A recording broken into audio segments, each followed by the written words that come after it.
Hola, buenas tardes. Estamos aquí continuando con la serie sobre el Apocalipsis. Estamos leyendo en el capítulo 1 y el versículo 11. El Apocalipsis es el último libro de la Biblia. Hemos empezado a hacer una serie sobre esta maravillosa revelación que tuvo el Señor Jesús y que se la mostró a la Iglesia. Y en el versículo que vamos a leer, que es el 11, el 12 y el 13, dice así. Empecemos en el versículo 9, aunque lo hemos dado en el mensaje anterior, pero así entraremos en contexto. Yo, Juan, vuestro hermano y copartícipe vuestro en la tribulación, en el reino y en la paciencia de Jesucristo, estaba en la isla llamada Patmos por causa de la palabra de Dios y el testimonio de Jesucristo. Yo estaba en el Espíritu en el día del Señor y oí detrás de mí una gran voz como de trompeta, que decía: Yo soy el Alfa y la Omega, el primero y el último. Escribe en un libro lo que ves y envíalo a las 7 iglesias que están en Asia, a Éfeso, Esmirna, Pérgamo, Tiatira, Sardis, Filadelfia y Laodicea. Y me volví para ver la voz que me hablaba conmigo, y vuelto vi 7 candeleros de oro, y en medio de los 7 candeleros a uno semejante al Hijo del Hombre, vestido de una ropa que llegaba hasta los pies, y ceñido con el pecho con un cinto de oro. Amén. Hasta aquí la palabra del Señor. El título del mensaje de hoy se llama Cristo se levanta.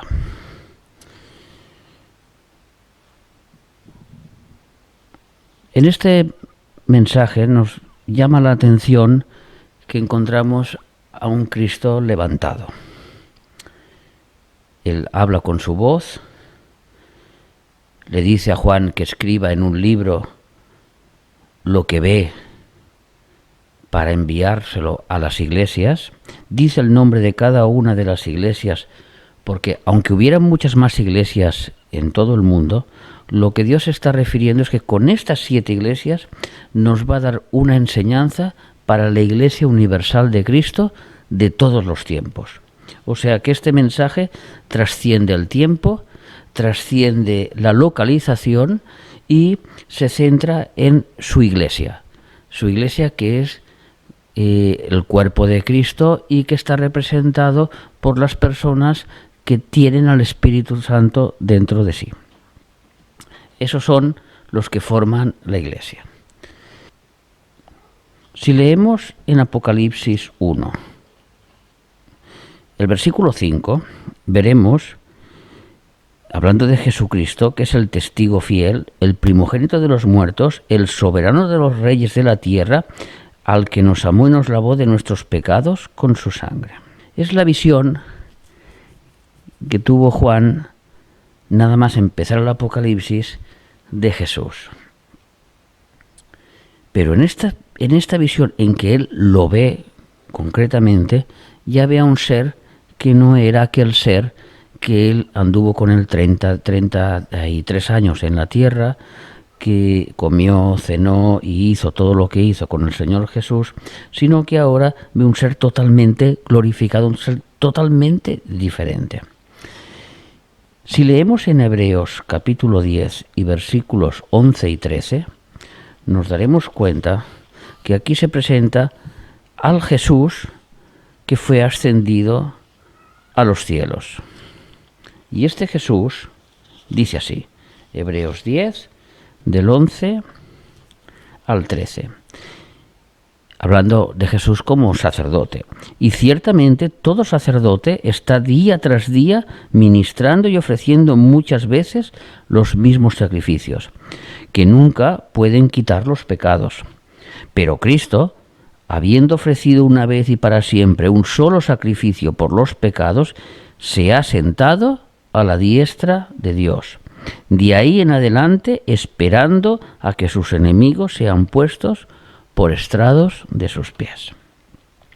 Y en Marcos, capítulo 16, versículo 19, Marcos, que el escritor escribió las palabras dictadas por el apóstol Pedro, Entonces es un testimonio de Pedro y dice así Marcos 16 y versículo 19.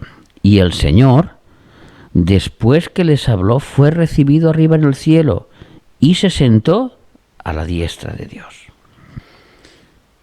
Cuando Cristo se sentó a la diestra del Señor, a la diestra de Dios Padre, se sentó como rey soberano, lo que hemos leído en Apocalipsis 1:5. Se sentó intercediendo como sumo sacerdote, como primogénito de los hermanos, y se sentó hablando la voz de Dios como profeta, como testigo fiel. Esa es su gran comisión en el cielo. Pero aquí, este Cristo ya no está sentado, sino que está en medio de 7 candeleros, como hemos leído en el versículo, como hemos leído en el versículo 13. Y en medio de los 7 candeleros a uno semejante al Hijo del Hombre. La primera pregunta que nos viene a la mente es: ¿qué son los 7 candeleros? Y la respuesta lo tenemos en el mismo versículo 20 de este capítulo. Y los 7 candeleros que has visto son las 7 iglesias. 7 iglesias que representan la totalidad, porque el número 7 es la totalidad, es la, como si dijéramos, es el cúmulo, conforme que ya está todo hecho, porque en 7 días creó Dios los cielos y la tierra, en 6 días, y el séptimo fue para descansar. Es el día total que engloba lo todo. Y entonces estas 7 iglesias representan esa globalidad de la iglesia que hemos hablado antes. Antes de continuar, es importante, porque ya que el mismo Espíritu Santo nos nombra el nombre de estas 7 iglesias, tenemos que saber bien qué significa cada una de ellas. Y empezamos con uno que empieza con Éfeso. Éfeso significa la deseada, o sea, Dios desea su vuelta. Estos mensajes los iremos complementando semana a semana cuando profundicemos en el capítulo 2 y el capítulo 3, que son los mensajes a estas 7 iglesias. Hoy solo vamos a tocar lo que son los nombres y el significado de ellos, como hemos dicho. Éfeso, la deseada, o sea, Dios desea su vuelta. Esmirna, la mirra, o sea, es un olor grato. ¿Por qué? Por los mártires que había en esta iglesia. Pérgamo, casamiento, que significa el ecumenismo con el mundo, con los gobiernos, esa unión que tuvo esa iglesia con otras religiones. Tiatira, que significa no cesa de sacrificar, exponiendo el paganismo y las herejías que habían entrado dentro de esa iglesia. Sardis, los que escapan, porque es un remanente fiel que había en esa iglesia y que hay en todas las iglesias, que son las que escapan de la tribulación que está a punto de venir. Filadelfia, el amor fraternal, como si dijéramos, es la iglesia ídolo, ideal para todos. Y la Odisea, que es juicio del pueblo, o sea, democracia, donde esa iglesia no es una teocracia en que Dios es el que gobierna esa iglesia, sino que ha pasado a un nivel terrenal y ahora mandan las ovejas, o sea, una democracia sobre esa iglesia. La pregunta que nos podemos realizar es: ¿por qué está en medio Jesús de las 7 iglesias? Las respuestas son sencillas: porque Él tiene que ser el centro de toda acción de la iglesia. Vuelvo a repetir, Jesús tiene que ser el centro de toda acción de la iglesia. La alabanza, la adoración, la predicación, cualquier acción que se realice, tanto si es una comida, como si es una merienda, como si es una reunión, Jesús tiene que ser el centro de todo. Porque cuando no se deja Jesús en el centro de su iglesia, entonces empiezan con las herejías y empiezan lo que hemos hablado, el significado de estas iglesias. Otro punto que es muy importante y que ha entrado últimamente, en los últimos años, en la iglesia, es que no hay que adorar al Espíritu Santo, sino que por el Espíritu Santo adoramos a Jesús. Cuando Juan escribió en el capítulo 16 y versículo 14, hablando del Espíritu Santo, las palabras de Jesús fueron muy claras y resuenan fuerte en cualquier iglesia. Él, hablando del Espíritu Santo, Él me glorificará. Porque esa es la labor del Espíritu Santo, no es ser glorificado Él, sino glorificar a Jesús. ¿Por qué? Porque a Dios Padre le agradó que fuera así. Cuando estamos reunidos como iglesia, Jesucristo se hace presente. Mateo 18:20, porque donde están 2 o 3 congregados en mi nombre, allí estoy yo en medio de ellos. Es importante esto porque no dice que está el Padre, no dice que está el Espíritu, sino dice que estoy yo en medio de ellos, o sea, Jesús, porque Jesús es el centro de la iglesia y esa visión no la puede perder ninguna iglesia de todo el mundo que se denomine cristiana y que quiera tener a Cristo como centro. No puede haber otros altares, no pueden haber personas que estén en el centro, no pueden haber palabras que estén en el centro, no pueden haber, ya hablemos de idolatría, no pueden haber estatuas y otras cosas que sean el centro, ni otras personas que han nacido y que han muerto que sean el centro, sin entrar en detalles, ni hombres ni mujeres, sino que el centro de la iglesia es el mismo Jesús, único y exclusivamente.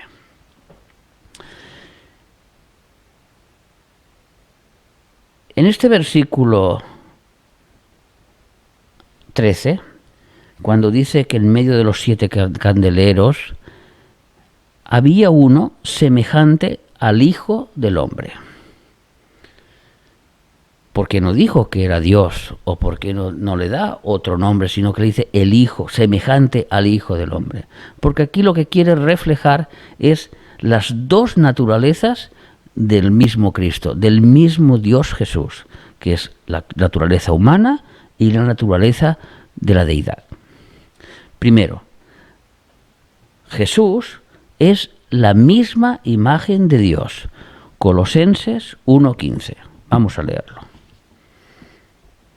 En Colosenses 1:15 dice: Él es la imagen del Dios invisible.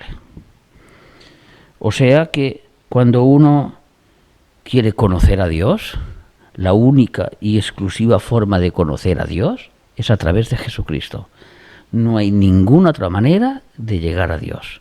El mismo Jesús lo dijo: al Padre solo se llega a través de mí. Segundo punto. A este Jesús, Hijo de Hombre, que hemos dicho que es la imagen de Dios, también se le ve que su cuerpo es un cuerpo glorificado que no tiene sangre ni tiene carne. Primera de Corintios 15:50. Dice así, en la segunda parte del versículo, que la carne y la sangre no pueden heredar el reino de Dios. Entonces, Jesús, que es el Rey del reino de Dios, no puede ser ni carne ni cuerpo, ni carne ni sangre. Para esto, Jesús, hablamos de el Jesús hombre, el que nació de la Virgen María y del Espíritu Santo. Jesús derramó hasta la última gota de su sangre. Juan, que fue el testigo ocular de este hecho, lo podemos leer en el capítulo 19 y versículo 34. Cuando dice que cuando el centurión le traspasó, y al instante salió sangre y agua. Cuando dice este hecho de salir sangre mezclado con agua, hoy, en lo que es la medicina del siglo XXI, sabemos que el miocardio se le había roto, y que es cuando se mezcla la sangre con el agua. El miocardio es una membrana exterior que hay en el corazón. O sea que literalmente a Jesús le explotó el corazón, o sea, se le partió el corazón y se mezcló la sangre con el agua. No fue un hecho porque le pincharan el corazón, no fue un hecho por nada externo que le hicieran, sino fue por un hecho interno, que era el sufrimiento que le estaba pasando cuando se convirtió en pecado. Porque no olvidemos que Él se hizo pecado para librarnos a nosotros de la muerte. Eso fue lo que Jesús hizo en la cruz cuando derramó hasta el último gota de su sangre. ¿Por qué la gota de la sangre? Porque en Levítico 17:11 dice, porque la vida, y la palabra vida aquí es nepesh, que es alma, porque el alma, la vida del alma, el alma de la carne, en la sangre está. O sea que la vida está en la sangre. Y hoy la medicina y todo lo tiene clarísimo, que cuando en tu sangre te falta, cuando en tu cuerpo te falta sangre, o sea, eso se llama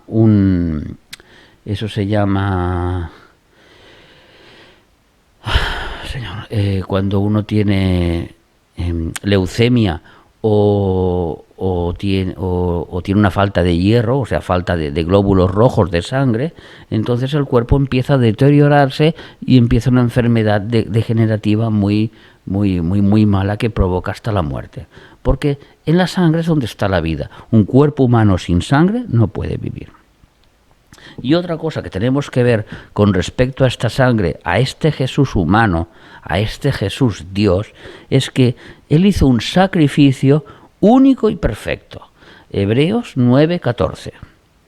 Vamos a leer en Hebreos 9:14, un poquito antes de Apocalipsis, por ahí cerquita, y dice así: cuánto más la sangre de Cristo, el cual mediante el Espíritu Eterno se ofreció a sí mismo sin mancha a Dios, refiriéndose a que el sacrificio que hizo Dios en la cruz era un sacrificio perfecto y que Dios lo aceptó como olor grato, como sacrificio perfecto para librar y para borrar los pecados de la humanidad.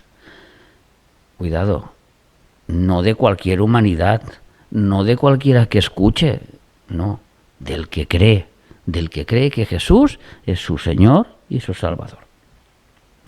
Una vez dicho esto, que este ser semejante al Hijo del Hombre, que es Dios y que es hombre, y hemos explicado por qué tenía que ser hombre siendo Dios, ahora nos encontramos que Él está de pie. Hemos leído hace un momento en los versículos de Hebreos y en los versículos de Marcos, cuando la primera visión que tiene Juan de Cristo en Apocalipsis 1:5 es sentado, gobernando, intercediendo y profetizando. Ahora Cristo está de pie, en medio de los candeleros, mostrándose a Juan. Porque Cristo está en medio de la iglesia, hemos dicho. Cristo, en esta circunstancia, está preparado para la batalla que va o que está a punto de acontecer. Cristo, con unas vestiduras blancas, está vestido para la batalla. Cristo ha dejado su trono, donde Él estaba sentado, y eso lo vamos a ver más adelante en los capítulos 4 y 5 de Apocalipsis, donde Él ha dejado su trono para venir a la batalla, preparado para juzgar, capítulo 19 del Apocalipsis, y listo para gobernar en la tierra, capítulo 20, el milenio, y por último, en la Nueva Jerusalén. Entonces, esta visión de este Cristo preparado para la batalla que tiene Juan, nos da el significado que pasamos de la gracia a la justicia. Ha habido una época de gracia, desde la muerte de Cristo, desde la muerte en la cruz, desde la resurrección de los muertos, desde Pentecostés, que llegó el Espíritu Santo, se inició la Iglesia, hasta su segunda venida, o mejor dicho, hasta el rapto de la Iglesia, porque en el momento en que se acabará el rapto de la Iglesia, se acabará la gracia. Esto lo vamos a ver más adelante en el capítulo 4 o en las próximas conferencias. Pero Aquí Cristo de pie, que viene a juzgar, ya no viene a salvar. Ese Cristo Salvador es el que está actualmente hoy esperando con el corazón abierto a todo aquel que lo acepte y que realmente quiera sentirlo como su Señor y su Salvador.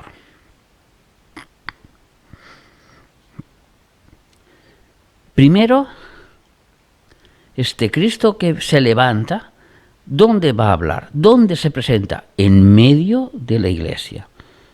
Y el mensaje que Cristo da a estas 7 iglesias, a 5 de estas 7 iglesias es: arrepiéntete. A 5 de estas 7 iglesias le dice: arrepiéntete. Acordémonos que Éfeso, Esmirna, Pérgamo, Tiatira, Sardis, Filadelfia, Laodicea son iglesias que no tienen más de 60 años de historia.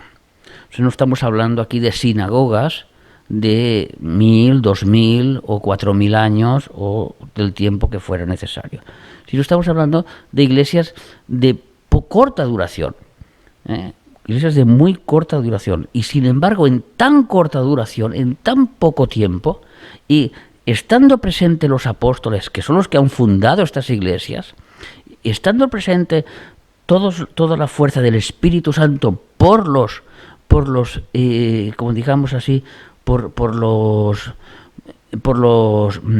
testigos oculares de la muerte y resurrección de Cristo, han entrado muchísimas herejías, e incluso en una de ellas Cristo no está ni dentro.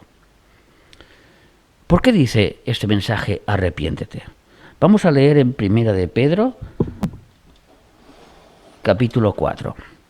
Un poquito antes del Apocalipsis está Judas, un poquito antes está Juan, y nada, 2 o 3 hojitas antes está Pedro. Y en Primera de Pedro, capítulo 4, versículo 17, dice así: porque es tiempo de que el juicio comience por la casa de Dios. Y si primero comienza por nosotros, ¿cuál será el fin de aquellos que no obedecen al Evangelio de Dios? ¿Y cuál será el fin? La gran tribulación. Cuando empezará la gran tribulación y cuando todos aquellos que se creían cristianos, que unos van a la iglesia, otros no van, sea como sea, hemos dicho que el que pertenece al cuerpo de Cristo es el que tiene al Espíritu Santo dentro de él. Estas características las iremos viendo en el estudio del Apocalipsis, y veremos cómo se puede reconocer claramente a un cristiano de un no cristiano. Básicamente es por sus frutos. Pero bueno, esto es parte de otra predicación. Lo que está diciendo aquí Pedro es: ¿por qué Dios vas a disciplinar primero a la iglesia? O sea, ¿por qué me vas a disciplinar primero a mí que no a los que están en el mundo? Y la respuesta nos la vuelve a dar el libro de Hebreos, capítulo 12, está un poquito antes de Pedro, capítulo 12 y versículo 4. Y dice así: porque aún, hemos hecho la pregunta, ¿por qué Dios va a disciplinar a la iglesia por implicación? O sea, como yo soy parte de la iglesia, ¿por qué me va a disciplinar primero a mi Dios antes que empezar por el mundo? Y dice Hebreos 12:4, porque aún no habéis resistido hasta la sangre, combatiendo contra el pecado. Nosotros, la iglesia del siglo XXI, la iglesia europea, y digámoslo así porque somos donde estamos predicando, la iglesia en España, no hemos sido perseguidos actualmente y estamos ensangrentados por la persecución, mostrando nuestro cristianismo. No hemos luchado contra el pecado hasta llegar a la sangre como aquellos primeros cristianos del primero y segundo siglo y tercer siglo, cuando eran martirizados para demostrar su fe. Porque el problema base de todo es el pecado. O sea, todo lo que no está en la voluntad perfecta de Dios Dios lo tiene que disciplinar. Pero entonces, eso es malo para mí. ¿Qué dice el versículo 5? ¿Y ya habéis ya olvidado la exhortación que como a hijos se os dirige diciendo, hijo mío, no menosprecies la disciplina del Señor, ni desmayes cuando eres reprendido por Él? Versículo 6. Porque el Señor, al que ama, disciplina y azota a todo el que recibe por hijo. Si soportáis la disciplina, Dios os tratará como a hijos. ¿Por qué? Porque ¿qué hijo es aquel a quien el Padre no disciplina? Pero si os deja sin disciplina, de lo cual todos han sido partícipes, entonces sois bastardos y no hijos. Yo creo que Hebreos 12, estos versículos 5, 6 y 7, habla clarísimo de por qué el juicio empieza en la Iglesia. Porque nosotros tenemos que luchar contra el pecado. Nosotros no podemos ser un aliado del pecado. Tenemos que ir en contra del pecado. Y si no vamos en contra del pecado, tranquilo, Dios se cuidará de que vayas en contra del pecado. O mejor dicho, vayamos en contra del pecado. ¿Cómo? Con disciplina. ¿Por qué? Por amor. No hay más respuesta a dicho esto. El mismo maestro, el maestro de maestros, nuestro Señor Jesucristo, acordaros lo que dijo en Marcos 9:43. Mejor cojo en el cielo que entero en el infierno. Mejor manco en el cielo que entero en el infierno. Mejor ciego en el infierno, en el cielo, sin un ojo, que con la vista en el infierno. Ahora, ¿por qué motivos este Jesús, este guerrero que se ha levantado, va a disciplinar a la Iglesia y sobre todo a la Iglesia de los últimos tiempos? ¿Por qué? ¿Por qué va a hacer esto? ¿Cuáles son los motivos qué motivos tiene él movidos porque va a empezar a hacer esto? Primer motivo es, si nos salimos del corral, nos encontraremos con lobos. O sea, que si no queremos obedecer su palabra, nos vamos a encontrar con un mal final. El primer motivo por el cual el mismo Jesús se levanta a disciplinar a su Iglesia es por ese amor sacrificial que él tuvo por la Iglesia. No olvidemos que él compró con la sangre de Cristo. A él le costó muchísimo la salvación. Hemos dicho hace un momento que hasta su corazón explotó del dolor, del sufrimiento en convertirse en pecado. Imaginaros lo que significa el dolor que tuvo él cuando se sintió algo que por naturaleza no era de él. Su naturaleza santa era en contra del pecado. Aquí tenemos, por ejemplo, ¿qué ejemplo podemos decir? Pues, por ejemplo, podemos decir un pez. Un pez que anda por el mar, respira por el mar, y su naturaleza es ir por el mar, nadar, respirar agua por el mar, y cuando lo sacas del agua, ese pez se ahoga. Que no hay oxígeno en el aire igual que en el mar, sí, pero su naturaleza, o sea, su cuerpo no está preparado para recibir ese aire, sino que está preparado para recibir el agua. Y con sus branquias filtra el agua, filtra el oxígeno, y así recibe el oxígeno necesario para poder vivir y poder circularse. Así, Jesús, esa naturaleza divina, aunque hemos dicho que era un hombre, esa naturaleza divina no pudo soportar el pecado, porque no es su naturaleza. Él no era pecador por naturaleza. Dios no podía pecar. Igual que el pez no puede respirar aire, Dios no podía pecar, Jesús no podía pecar. Él era Dios. Entonces su naturaleza él no entendía, por ejemplo, cuando no lo entendía, me refiero, ver si me entendéis, hermano. Cuando digo estas palabras es para expresar el grado de cómo era Jesús cuando vivía en su cuerpo. Cuando él vivía en su cuerpo y uno mentía, una persona mentía, de su naturaleza no salía la mentira, porque la mentira viene de Satanás, no viene de Dios. Entonces, su naturaleza no existía la palabra mentira en su boca. Sin embargo, muchas veces a nosotros, y Dios nos ha perdonado, y Dios nos perdona cuando lo hacemos, muchas veces sin querer, por evitarnos una problemática o lo que sea, pues hemos mentido.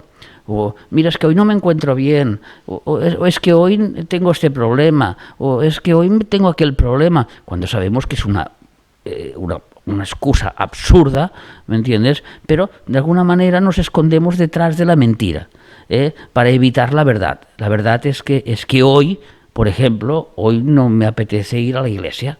Por ejemplo, es la verdad, hoy no me apetece ir a la iglesia. En vez de decirlo de esas palabras, pues lo discurso con que hoy es que tengo un dolor de cabeza tremendo y hoy no voy a ir a la iglesia, por ejemplo, es una excusa. Pero en esta naturaleza divina de Dios, en esta naturaleza del Señor Jesús, que le hemos comparado con el pez, Él no aguanta el pecado. Por eso hemos dicho, es uno de los motivos de lo que Él empieza a disciplinar a la Iglesia. Segundo de los motivos, las 3 horas peores de la deidad de todo el universo descrito en la Biblia, lo podemos leer en el capítulo de Marcos, en el capítulo 15 del libro de Marcos y el versículo 33. Cuando vino la hora sexta, hubo tinieblas sobre toda la tierra hasta la hora 9. Y a la hora 9 Jesús clamó a gran voz diciendo: Eloí, Eloí, lama sabactami, que traducido es: Dios mío, ¿por qué me has desamparado?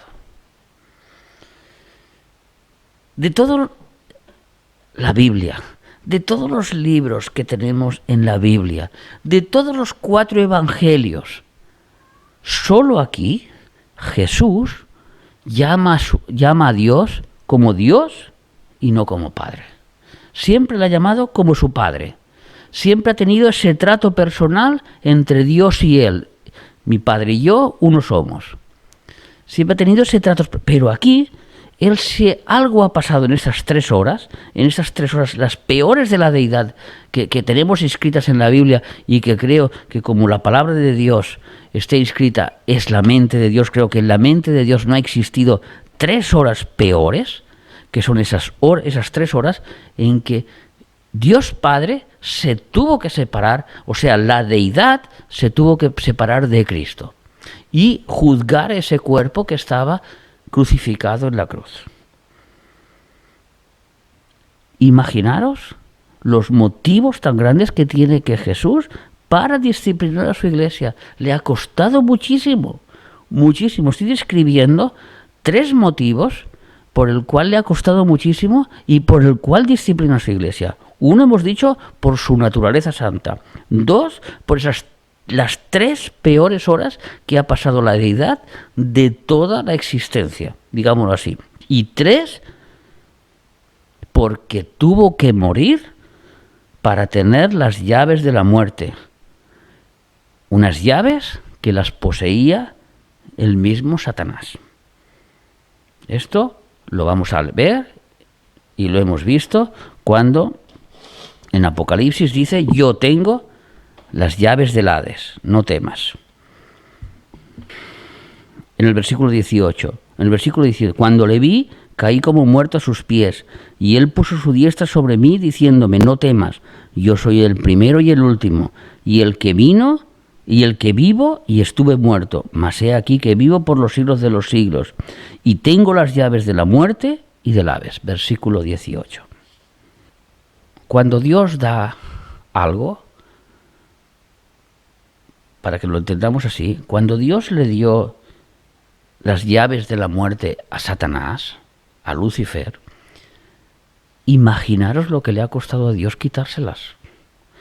¿Que no es todopoderoso Dios? Es muy todopoderoso. ¿Que Dios no lo puede hacer todo? Sí, lo puede hacer todo. Pero su palabra es tan importante como Él mismo. Y cuando Él da una autoridad, cuando Él da una palabra, no la puede denegar. Entonces, cuando Él le dio las llaves de la muerte a Satanás en aquel Edén ya le prometió cómo sacaría aquellas llaves de la muerte, que sería venciendo la muerte.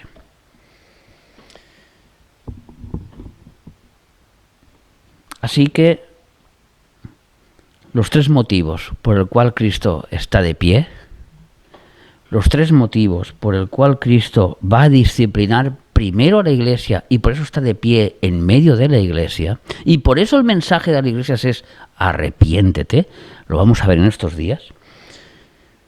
Acordarnos que es su naturaleza no pecaminosa, primero que todo. Cristo no podía pecar de ninguna de las formas. Segundo, las tres peores horas que se les conocen a la deidad en aquella cruz.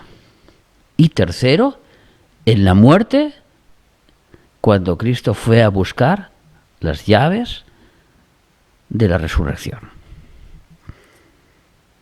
para que nosotros tengamos vida con Él.